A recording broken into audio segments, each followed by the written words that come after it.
Assalamualaikum warahmatullahi wabarakatuh.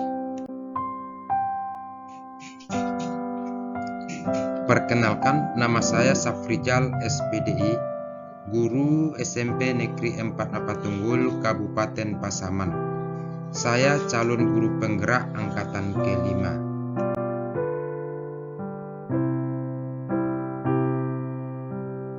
Demonstrasi konseptual dari pemikiran filosofi pendidikan Ki Hajar Dewantara mengenai pendidikan yang berpihak kepada murid.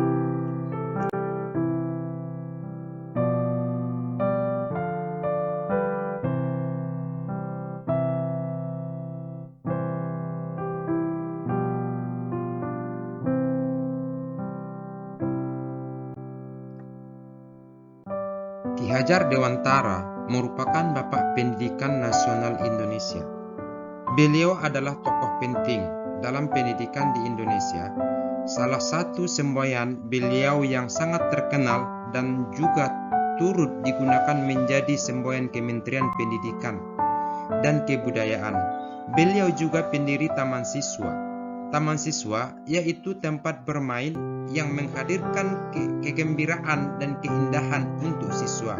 Siswa diberikan kemerdekaan untuk tumbuh dan berkembang dan belajar sesuai dengan kodrat dan minat siswa.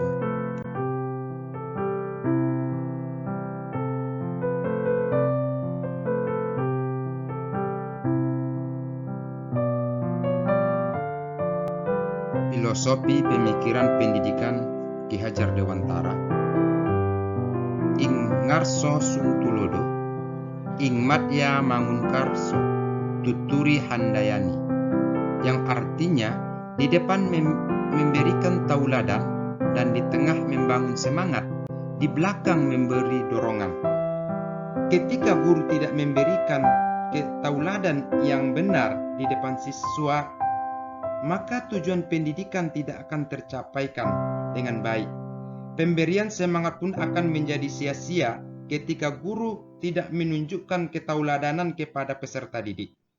Selain hal itu, guru juga harus dapat memberikan dorongan dari belakang kepada siswa sehingga tidak akan pernah ada istilah siswa yang tinggal. Ki Hajar Dewantara mengatakan bahwa kemerdekaan merupakan syarat dan juga tujuan pendidikan. Pendidikan bukanlah sebuah paksaan dan siswa perlu mendapatkan kemerdekaan untuk pembelajaran yang dianggapnya penting. Oleh karena itu, siswa pendidikan harus menjadi sebuah sistem yang bermanfaat bagi pembangunan jiwa dan raga bangsa Indonesia. Namun, juga pendidikan nasional harus mampu memilah dan memilih pengaruh baik dan buruk, serta perkembangan pendidikan yang mana yang akan digunakan agar bermanfaat bagi pembangunan martabat bangsa. Setiap manusia memiliki daya, cipta, karsa, dan karya. Dan manusia Indonesia seutuhnya adalah yang mampu menyeimbangkan ketiga-tiganya.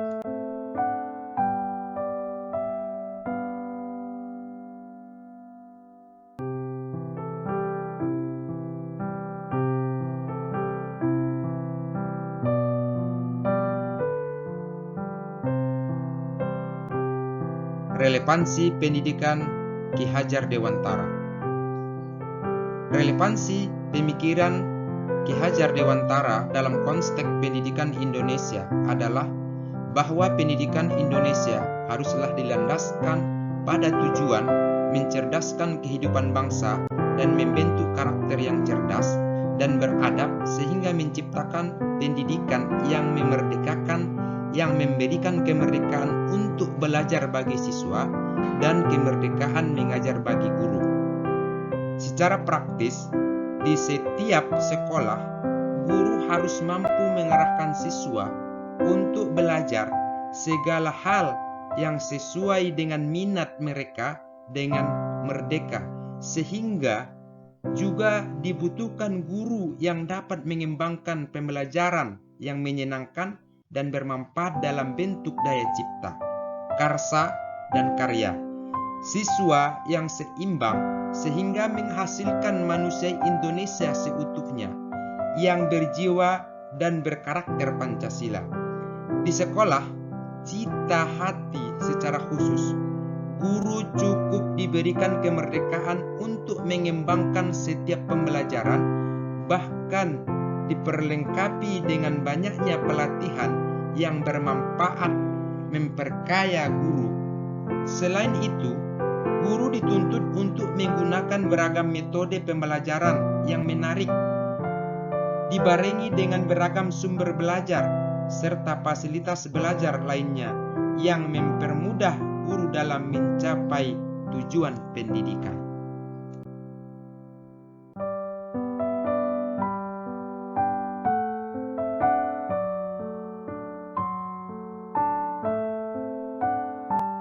Asas pendidikan Ki Hajar Dewantara.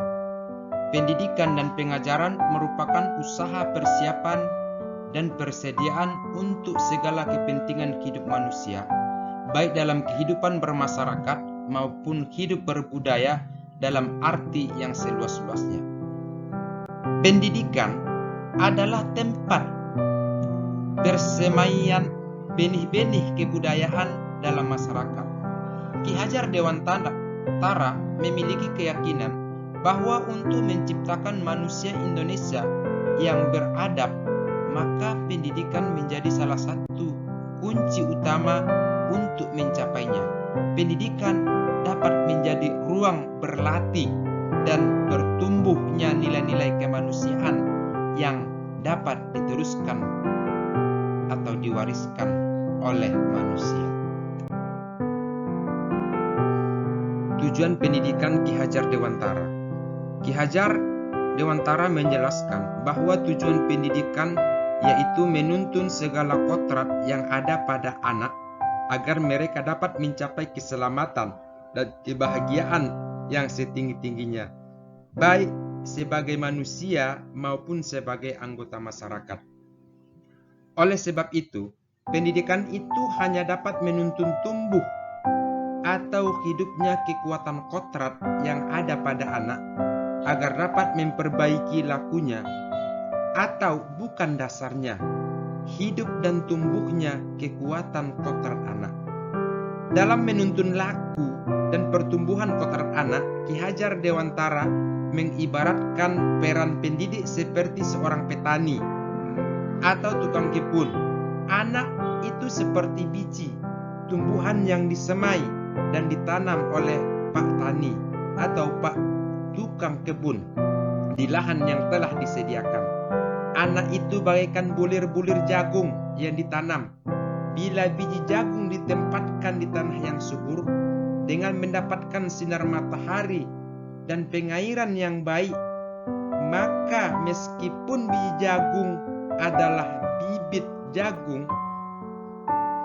yang kurang baik atau kurang berkualitas, dapat tumbuh dengan baik karena perhatian dan perawatan dari Pak Tani. Demikian sebaliknya, meskipun biji jagung itu disemai adalah bibit berkualitas baik, namun tumbuh di lahan yang gersang dan tidak mendapatkan pengairan dan cahaya matahari serta tangan dingin Pak Tani, maka biji jagung itu mungkin tumbuh namun tidak akan optimal.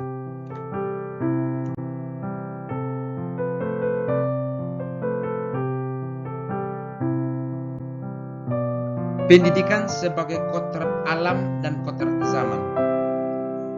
Dalam melakukan perubahan yang terpadu, hendaknya selalu diingat bahwa segala kepentingan anak didik, baik mengenai kehidupan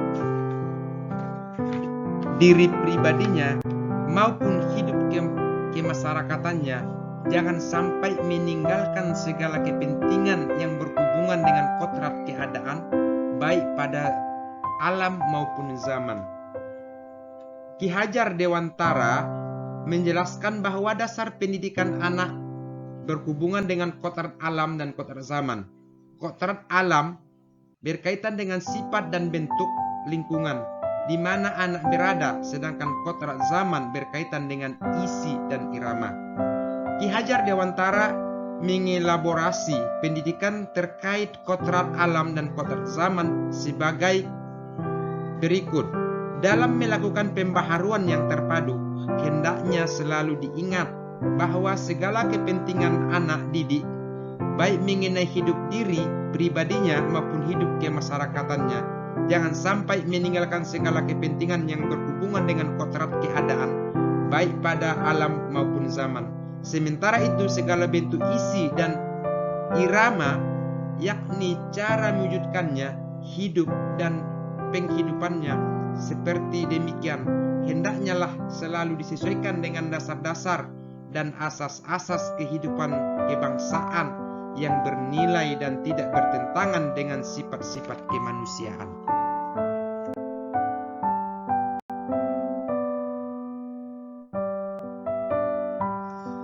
Pemikiran Ki Hajar Dewantara tentang budi pekerti. Budi pekerti atau watak atau karakter merupakan perpaduan antara gerak pikiran, perasaan, dan kehendak atau kemauan sehingga menimbulkan tenaga. Menurut Ki Hajar Dewantara, budi pekerti atau watak atau karakter merupakan perpaduan antara gerak pikiran, perasaan, dan kehendak atau kemauan sehingga menimbulkan tenaga. Budi pekerti juga dapat diartikan sebagai perpaduan antara cipta kognitif, karsa efektif, sehingga menciptakan karya atau psikomotor. Sehingga peserta didik akan menjadi manusia yang seutuhnya dan manusia yang bisa berkembang di masyarakat dan mendapatkan kebahagiaan dalam kehidupan. Terima kasih. Wassalam. Assalamualaikum warahmatullahi wabarakatuh.